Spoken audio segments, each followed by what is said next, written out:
আপনারা তো খারাপটাই দেখবেন, বিরোধী দলের ভালোটা তো দেখবেন না। পাশাপাশি যে যাদেরকে অ্যারেস্ট করা হলো এই কয়দিনে, যে সমস্ত হত্যাকারীকে, এবং এই যে আইন পাশ করা হচ্ছে আওয়ামী লীগকে সন্ত্রাসী সংগঠন হিসাবে, এগুলো তো ভালো দিক, সেগুলো তো আর বলবেন না। স্পেসিফিকলি কারণে যারা এখন আওয়ামী লীগ করছে তখন যারা স্বার্থের জন্য, সুবিধার জন্য, যারা গণহত্যার সাথে সংযুক্ত ছিল না, say that is the different question.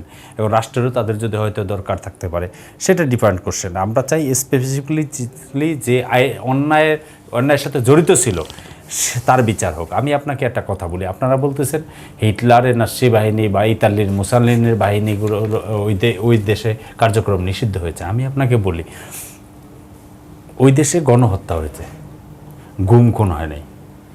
আবার কোনো দেশে গুম খুন হয়েছে, সেখানে এত বড় টাকা পাচার হয় নাই, ব্যাংক লুট হয় নাই।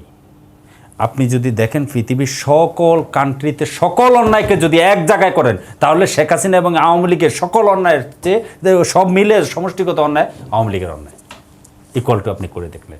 সুতরাং আমরা চাই আওয়ামী লীগকে, আমরা যে উদ্যোগ আজকে যে সরকার যে আইন পাশ করতে যাচ্ছে, আমরা সকলের এই বিষয়ে ঐক্যমত হওয়া উচিত যে আওয়ামী লীগকে অন্তত এই বাংলার মাটিতে এই গণহত্যা বলেন, হত্যার দায় বলেন, লুট বলেন, এবং দুর্নীতিতে দেশে সবচাইতে